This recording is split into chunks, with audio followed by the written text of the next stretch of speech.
ಸ್ನೇಹಿತರೆ ನಮಸ್ಕಾರ. Big boss Kannada season 12 ಈಗ ಫಿನಾಲೆ ಹಂತಕ್ಕೆ ಬಂದು ನಿಂತಿದೆ. ಇಡೀ ಕರ್ನಾಟಕವೇ ಈಗ ಯಾರಪ್ಪ ವಿನ್ನರ್ ಆಗ್ತಾರೆ ಅಂತ ಕಾತುರತೆಯಿಂದ ಕಾಯ್ತಾ ಇದೆ. ಆದರೆ ಮನೆಯ ಒಳಗಡೆ ನಡೀತಿರುವಂಥ ಆಟ ನೋಡಿದರೆ ಮಾತ್ರ ಶಾಕ್ ಆಗುತ್ತೆ. ನಿನ್ನೆ ಮೊನ್ನೆಯವರೆಗೂ ಗಿಲ್ಲಿ ಕಾವ್ಯ ಅಂದರೆ ಒಂದು ರೀತಿಯ ಎಮೋಷನ್ ಇತ್ತು. ಆದರೆ ಇವತ್ತು ಏನಾಗ್ತಿದೆ? ಗಿಲ್ಲಿಯಿಂದ ಕಾವ್ಯ ಯಾಕೆ ಇಷ್ಟೊಂದು ದೂರ ಹೋಗ್ತಿದ್ದಾರೆ? ಇನ್ನೇನು ಫಿನಾಲೆ ಹಂತದಲ್ಲಿ ಇರುವಾಗ 6 ಜನ ನಾಮಿನೇಟ್ ಆಗಿದ್ದಾರೆ. ಧನುಷ್ ಮಾತ್ರ ಸೇಫ್ ಆಗಿದ್ದಾರೆ. ಈ ಮಿಡ್ ವೀಕ್ ಎಲಿಮಿನೇಷನ್ನಲ್ಲಿ ಕಾವ್ಯ ಹೊರಗೆ ಬರ್ತಾರಾ?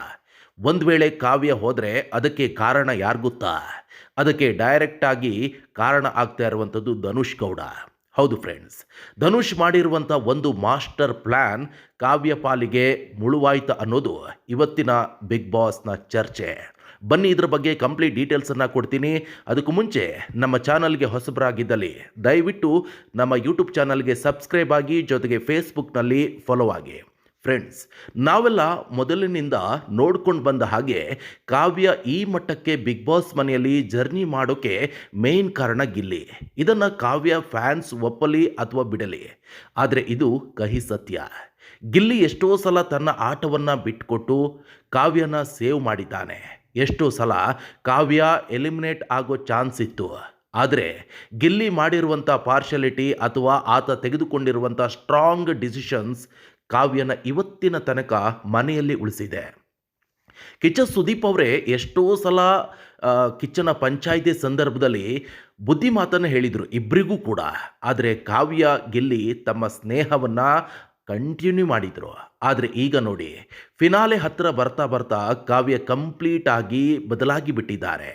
ಯಾವ ಗಿಲ್ಲಿ ಕೈ ಹಿಡಿದು ಈ ಮಟ್ಟಕ್ಕೆ ಬಂದಿದ್ರೋ ಇವತ್ತು ಅದೇ ಗಿಲ್ಲಿಯನ್ನು ಕಾವ್ಯ ಒಬ್ಬ ಅಪರಿಚಿತನ ಥರ ನೋಡ್ತಿದ್ದಾರೆ. ಈ ಬದಲಾವಣೆ ಇವತ್ತು ನಿನ್ನೆಯದಲ್ಲ, ಇದಕ್ಕೊಂದು ದೊಡ್ಡ ಕಾರಣ ಇದೆ. ಪ್ರಿಯ ವೀಕ್ಷಕರೇ, ಯಾವಾಗ ಮನೆಯಲ್ಲಿ ಧನುಷ್ ಜೊತೆ ಕಾವ್ಯ ಸ್ನೇಹವನ್ನು ಬೆಳೆಯೋಕೆ ಶುರುವಾಯಿತು, ಅವತ್ತೇ ಕಾವ್ಯ ಮತ್ತು ಗಿಲ್ಲಿ ಮಧ್ಯೆ ಗೋಡೆ ಶುರುವಾಯಿತು. ಧನುಷ್ ಒಬ್ಬ ಚಾಣಾಕ್ಷ ಆಟಗಾರ. ಆತ ಬಿಗ್ ಬಾಸ್ ಮನೆಗೆ ಬಂದಿರೋದು ಟ್ರೋಫಿ ಗೆಲ್ಲೋಕೆ ಅನ್ನೋದು ಅವನ ಪ್ರತಿ ನಡೆಯಲ್ಲೂ ಕೂಡ ಗೊತ್ತಾಗುತ್ತೆ. ಈ ಹಿಂದೆ ಸ್ಪಂದನ ಇದ್ದಾಗ ಧನುಷ್ ಅವರ ಜೊತೆ ತುಂಬ ಕ್ಲೋಸ್ ಆಗಿದ್ರು. ಸ್ಪಂದನ ಹೋದ ಮೇಲೆ ಧನುಷ್ಗೆ ಒಬ್ಬರು ಫ್ರೆಂಡ್ ಬೇಕಿತ್ತು. ಅಂದರೆ ತನ್ನ ಆಟಕ್ಕೆ ಯಾರಾದರೂ ಒಬ್ಬರು ಸಾಥನ್ನು ಕೊಡಬೇಕಾಗಿತ್ತು. ಧನುಷ್ ಕಣ್ಣಿಗೆ ಬಿದ್ದಿದ್ದೆ ಇದೇ ಕಾವ್ಯ ಶೈವ. ಕಾವ್ಯನ ಗಿಲ್ಲಿಯಿಂದ ದೂರ ಮಾಡಿದರೆ ಮಾತ್ರ ತನ್ನ ಆಟ ವರ್ಕೌಟ್ ಆಗುತ್ತೆ ಅಂತ ಧನುಷ್ಗೆ ಬಹಳ ಚೆನ್ನಾಗಿ ಗೊತ್ತಿತ್ತು. ನೋಡಿ ಫ್ರೆಂಡ್ಸ್, ಧನುಷ್ ಮೆಲ್ಲಗೆ ಕಾವ್ಯನ ತಲೆಗೆ ಗಿಲ್ಲಿ ಬಗ್ಗೆ ಒಂದಷ್ಟು ವಿಚಾರಗಳನ್ನು ತುಂಬೋಕೆ ಶುರು ಮಾಡಿದರು. ಗಿಲ್ಲಿಯಿಂದ ದೂರ ಹೋದರೆ ನೀನು ಇಂಡಿಪೆಂಡೆಂಟ್ ಆಗಿ ಕಾಣ್ತೀಯ ಅಂತ ಕಾವ್ಯನನ್ನು ನಂಬಿಸಿದ್ರು. ಪರಿಣಾಮ ಇವತ್ತೇನಾಗಿದೆ? ಕಾವ್ಯ ಕಂಪ್ಲೀಟ್ ಆಗಿ ಧನುಷ್ ಮಾಯಾಜಾಲದಲ್ಲಿ ಸಿಲುಕಿ ಒದಾಡ್ತಿದ್ದಾಳೆ. ವೀಕ್ಷಕರೇ, ಇಲ್ಲಿ ಕಾವ್ಯಗೆ ಒಂದು ವಿಷಯ ಅರ್ಥ ಆಗ್ತಿಲ್ಲ.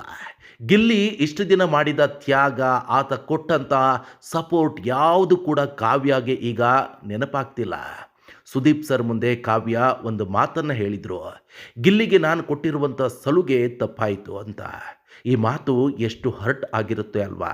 ಯಾಕಂದರೆ ಗಿಲ್ಲಿ ಸಲುಗೆ ಕೊಟ್ಟಿದ್ದಕ್ಕೆ ಅಲ್ವಾ ಕಾವ್ಯ ಇಷ್ಟು ದೂರ ಬಂದಿರೋದು. ಧನುಷ್ ಮಾಡಿರುವಂಥ ಕುತಂತ್ರ ಹೇಗಿದೆ ಅಂದರೆ, ಗಿಲ್ಲಿ ಹತ್ರ ಕಾವ್ಯ ಹೋಗದ ಹಾಗೆ ತಡೆದಿದ್ದಾನೆ. ಕಾವ್ಯ ಈಗ ಮನೆಯಿಂದ ಹೋಗಬೇಕು ಅನ್ನೋ ಮಟ್ಟಕ್ಕೆ ಡಿಪ್ರೆಷನ್ ಆಗಿದ್ದಾರೆ. ಗಿಲ್ಲಿ ಇದನ್ನು ಗಮನಿಸಿದರೂ ಕೂಡ ಏನೂ ಮಾಡೋಕ್ಕಾಗ್ತಿಲ್ಲ. ಯಾಕಂದರೆ ಕಾವ್ಯ ಈಗ ಯಾರ ಮಾತನ್ನು ಕೇಳೋ ಸ್ಥಿತಿಯಲ್ಲಿಲ್ಲ. ಧನುಷ್ ತನಗೆ ಬೇಕಾದ ಹಾಗೆ ಕಾವ್ಯನನ್ನು ಡಮ್ಮಿ ಮಾಡೋಕ್ಕೆ ಹೊರಟಿದ್ದಾನೆ. ಇದು ಕಾವ್ಯಗೆ ಫಿನಾಲೆ ಹಂತದಲ್ಲಿ ದೊಡ್ಡ ಲಾಸ್ ಆಗಲಿದೆ.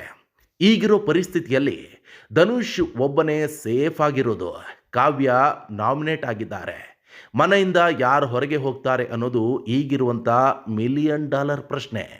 ಕಾವ್ಯ ಈ ರೀತಿ ವೀಕ್ ಆಗಿರೋದು ಅವರ ಅಭಿಮಾನಿಗಳಿಗೂ ಬೇಜಾರಾಗಿದೆ ನಿಜ. ಗಿಲ್ಲಿ ಫ್ಯಾನ್ಸ್ ಅಂತೂ ಈಗ ಕಾವ್ಯನ ಸಪೋರ್ಟ್ ಮಾಡೋದು ಕಂಪ್ಲೀಟ್ ಆಗಿ ಬಿಟ್ಟಿದ್ದಾರೆ. ಯಾಕಂದರೆ ಕಾವ್ಯನ ಮುಖವಾಡ ಕಳಚಿ ಬಿದ್ದಿದೆ. ಒಂದು ವೇಳೆ ಈ ವಾರ ಕಾವ್ಯ ಹೊರಗು ಬಂದರೆ ಅದಕ್ಕೆ ನಾವು 100ಕ್ಕೆ 100 ಧನುಷ್ ಅವರನ್ನೇ ಹೊಣೆ ಮಾಡಬೇಕಾಗುತ್ತೆ. ಯಾಕಂದರೆ ಒಬ್ಬ ಪಾಸಿಟಿವ್ ಆಗಿ ಆಡ್ತಿರುವಂಥ ಸ್ಪರ್ಧಿಯನ್ನು ಇಷ್ಟೊಂದು ಕನ್ಫ್ಯೂಸ್ ಮಾಡಿ ಅವಳ ಸ್ನೇಹವನ್ನು ಕಿತ್ಕೊಂಡು ಅವಳನ್ನು ಏಕಾಂಗಿ ಮಾಡಿರೋದು ಧನುಷ್ ಟಾರ್ಗೆಟ್ ಫಿಕ್ಸ್ ಇದೆ. ಎಲ್ಲರನ್ನ ಡಮ್ಮಿ ಮಾಡೋದು, ತಾನು ಟ್ರೋಫಿಯನ್ನು ಎತ್ತೋದು. ಆದರೆ ಕಾವ್ಯ ಈ ದಡ್ಡಿ ಆಟದಲ್ಲಿ ಬಲಿಯಾಗ್ತಿದ್ದಾರಾ ಅನ್ನೋದೇ ಕಾಲವೇ ಉತ್ತರವನ್ನು ಕೊಡಬೇಕು. ಪ್ರಿಯ ವೀಕ್ಷಕರೇ, ನೋಡಿದ್ರಲ್ಲ ಫ್ರೆಂಡ್ಸ್, ಬಿಗ್ ಬಾಸ್ ಮನೆ ಅಂದರೆ ಹೀಗೆ. ಇಲ್ಲಿ ಯಾರು ಫ್ರೆಂಡ್ಸ್ ಅಲ್ಲ, ಯಾರು ಎನಿಮೀಸ್ ಅಲ್ಲ. ಆದರೆ ಗಿಲ್ಲಿ ಅಂತ ಒಬ್ಬ ಫ್ರೆಂಡನ್ನು ಕಳೆದುಕೊಂಡು ಕಾವ್ಯ ತಪ್ಪು ಮಾಡಿದ್ರ. ಧನುಷ್ ಸ್ನೇಹ ಕಾವ್ಯನ ಫಿನಾಲೆ ತನಕ ಕರ್ಕೊಂಡು ಹೋಗುತ್ತಾ ಅಥವಾ ಮನೆಯಿಂದ ಹೊರಗೆ ಹಾಕುತ್ತಾ? ನಿಮ್ಮ ಅಭಿಪ್ರಾಯ ಏನು? ಧನುಷ್ ಮಾಡ್ತಿರೋದು ಸರಿನಾ? ಗಿಲ್ಲಿಗೆ ಅನ್ಯಾಯ ಆಯಿತಾ? ಕಮೆಂಟ್ ಮೂಲಕ ತಿಳಿಸಿ. ಜೊತೆಗೆ ವೀಕ್ಷಕರೇ, ಇನ್ನೊಂದು ವಿಚಾರವನ್ನು ನಿಮ್ಮ ಮುಂದೆ ಇಡಲೇಬೇಕು. ಅದು ಸೂರಜ್ ಸಿಂಗ್ ವಿಚಾರ. ಪಾಪ ಆತ ಬಾಣಸಿಗನಾಗಿ ಕೆಲಸ ಮಾಡಿಕೊಂಡು, ಸಾಕಷ್ಟು ಶ್ರಮವಹಿಸಿ ಕೆಲಸ ಮಾಡಿಕೊಂಡು, ಪಾಪ ಹೆಸರನ್ನು ಸಂಪಾದನೆ ಮಾಡಿಕೊಂಡು ಬಿಗ್ ಬಾಸ್ ಮನೆಗೆ ಎಂಟ್ರಿಯನ್ನು ಕೊಟ್ಟಿದ್ದಾನೆ. ಆ ಸಂದರ್ಭದಲ್ಲಿ ರಿಷಾ ಅವರು ಹೊರಗಡೆ ಹೋದಂಥ ಸಂದರ್ಭದಲ್ಲಿ ಮಾಧ್ಯಮಗಳ ಮುಂದೆ ಮಾತಾಡ್ತಾರೆ, ಒಬ್ಬ ನಟನಿಗೋ ಅಥವಾ ಯಾರೋ ಸೆಲೆಬ್ರಿಟಿಗಳಿಗೋ ಇಂಥದ್ದೊಂದು ಚಾನ್ಸ್ ಬಿಗ್ ಬಾಸ್ ಮನೆಯಲ್ಲಿ ಕೊಟ್ಟಿದ್ರೆ ಆತ ಮುಂದೆ ಬೆಳೆಯೋಕ್ಕೆ ಈಸಿ ಆಗ್ತಿತ್ತು ಅಂತ. ಆದರೆ ಈ ಸೂರಜ್ಗೆ ಕೊಟ್ಟು ತಪ್ಪು ಮಾಡಿಬಿಟ್ರು ಕಲರ್ಸ್ ಕನ್ನಡದವರು ಅಂತ ಹೇಳಿಬಿಟ್ರು. ಆದರೆ ಆ ಸೂರಜ್ ಇವತ್ತು ಒಂದು ಧಾರಾವಾಹಿಗೆ ಲೀಡ್ ರೋಲ್ ಅಂದರೆ ಹೀರೋ ಆಗಿ ಮಿಂಚುತ್ತಾ ಇದ್ದಾರೆ. ಅದರ ಪ್ರಮೋಷನ್ ಕೂಡ ಮಾಡಿದ್ದಾರೆ. ನೋಡಿ ವೀಕ್ಷಕರೇ, ಯಾರ ಲೈಫು ಯಾವಾಗ ಬೇಕಾದರೂ ಬದಲಾಗ್ಬೋದು. ಆತ ಅದೇ ಬಿಗ್ ಬಾಸ್ ಮನೆಗೆ ಒಬ್ಬ ಸ್ಪರ್ಧಿಯಾಗಿ ಬಂದಿದ್ದಾನೆ. ಇವತ್ತು ಆತನ ಧಾರಾವಾಹಿಗೆ ಇವತ್ತು ಪ್ರಮೋಟ್ ಆಗಿ ಬಂದಿದ್ದಾನೆ, ಪ್ರಮೋಷನ್ ಮಾಡುವಂಥ ನಿಟ್ಟಿನಲ್ಲಿ ಬಂದಿದ್ದಾನೆ. ನೋಡಿ, ಯಾರ ಜೀವನ ಯಾವ ರೂಪದಲ್ಲೂ ಕೂಡ ಬದಲಾಗ್ಬೋದು. ಒಳ್ಳೆ ವ್ಯಕ್ತಿತ್ವ ಆತನನ್ನು ಕಾಪಾಡ್ಕೊಂಡು ಹೋಗಿದೆ. ನೇರವಾಗಿ ಮಾತಾಡ್ತಾನೆ, ಯಾವುದೇ ವಿಚಾರದ ಬಗ್ಗೆ ಸ್ಟ್ಯಾಂಡನ್ನು ತೆಗೆದುಕೊಳ್ತಾನೆ. ಒಂದಿಷ್ಟು ನಿಯತ್ತಿತ್ತು.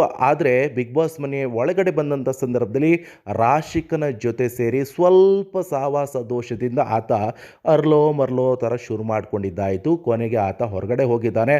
ಹೊರಗಡೆ ಹೋಗಿದ್ದಂತೂ ಲಾಸ್ ಇಲ್ಲ, ಆತಂತೂ ವಿನ್ನಂತೂ ಆಗೋಲ್ಲ.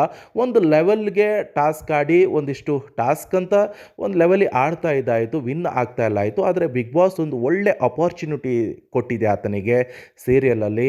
ಆತ ಗೆದ್ದು ಬೀಗಲಿ, ಆ ಸೀರಿಯಲ್ ಒಂದು ಒಳ್ಳೆ ರೀತಿಯಿಂದ ಯಶಸ್ಸು ಸಿಗಲಿ ಅಂತ. ಯಾಕಂತ ಹೇಳಿದ್ರೆ ಒಳ್ಳೆ ಸೈಲೆಂಟ್ ಬಾಯ್ ಆತ ಆಯಿತು, ಆತನ ಕೆಲಸ ಆಯಿತು. ಸ್ವಲ್ಪ ನೇರ ವ್ಯಕ್ತಿತ್ವ, ಇದ್ದದನ್ನು ಇದ್ದದ್ದಂಗೆ ಹೇಳ್ತಾನೆ. ಅಷ್ಟೊಂದು ಮುಖವಾಡ ಇಟ್ಕೊಂಡು ಬಂದಿಲ್ಲ ಆತ, ನೇರ ನುಡಿ. ಆದರೆ ರಾಶಿಕನ ಜೊತೆ ಸೇರಿ ಒಂದಿಷ್ಟು ಮಾತುಕತೆ ಎಲ್ಲವೂ ಕೂಡ ಆಯಿತು. ಅದಾದಮೇಲೆ ಅವರಿಬ್ಬರ ನಡುವೆಯೂ ಕೂಡ ಗಲಾಟೆ ಆಯಿತು. ಬಟ್ಟೆನ ಸ್ವಿಮ್ಮಿಂಗ್ ಪೂಲಿಗೆ ಹಾಕಿಬಿಟ್ರು. ಅದೇ ವಿಚಾರ ಮೊನ್ನೆ ಕಿಚ್ಚನ ಪಂಚಾಯಿತಿಯಲ್ಲೂ ಕೂಡ ಚರ್ಚೆ ಆಯಿತು. ನಿಮಗೇನು ಅನಿಸುತ್ತೆ ಸೂರಜ್ ಅವರ ವ್ಯಕ್ತಿತ್ವದ ಬಗ್ಗೆ? ಅವರ ಅಭಿಪ್ರಾಯವನ್ನು ನೀವು ಕೂಡ ಕಮೆಂಟ್ ಬಾಕ್ಸಲ್ಲಿ ಮೆನ್ಷನ್ ಮಾಡಿ. ಜೊತೆಗೆ ವೀಕ್ಷಕರೇ, ಗಿಲ್ಲಿ ಅವರಿಗೆ ಯಾರೆಲ್ಲ 99 ಓಟನ್ನು ಕೂಡ ಹಾಕ್ತಾ ಇದ್ದೀರಾ, ಅವರು ದಯವಿಟ್ಟು ನಮ್ಮ ಯೂಟ್ಯೂಬ್ ಚಾನಲ್ಗೆ ಸಬ್ಸ್ಕ್ರೈಬ್ ಆಗಿ, ಹಾಗೆ ಗಿಲ್ಲಿಗೆ ಸಪೋರ್ಟ್ ಮಾಡಿ. ಜೊತೆಗೆ ಯಾರೆಲ್ಲ ಗಿಲ್ಲಿಗೆ 99 ಓಟನ್ನು ಸಂಪೂರ್ಣವಾಗಿ ಹಾಕ್ತಾ ಇದ್ದೀರಿ ಅವರು ಕಮೆಂಟ್ ಬಾಕ್ಸಲ್ಲಿ ತಪ್ಪದೇ ಮೆನ್ಷನ್ ಮಾಡಿ. ಜೊತೆಗೆ ನಿಮ್ಗೆ ಯಾರು ವಿನ್ ಆಗಬೇಕು, ಎಲ್ಲ ಸ್ಪರ್ಧಿಗಳಲ್ಲಿ ನಿಮಗೆ ಯಾರು ತುಂಬಾ ಇಷ್ಟ, ಇವರೇ ಗೆಲ್ಲಬೇಕು ಅಂತ ನಿಮಗೆ ಅನ್ನಿಸುತ್ತೆ, ಅವರ ಹೆಸರನ್ನು ಕಮೆಂಟ್ ಬಾಕ್ಸಲ್ಲಿ ಮೆನ್ಷನ್ ಮಾಡಿ. ಜೊತೆಗೆ ನಮ್ಮ ಯೂಟ್ಯೂಬ್ ಚಾನಲ್ಗೆ ಸಬ್ಸ್ಕ್ರೈಬ್ ಆಗಿ, ಫೇಸ್ಬುಕ್ನಲ್ಲಿ ಫಾಲೋ ಆಗಿ. ಧನ್ಯವಾದ ಕರ್ನಾಟಕ.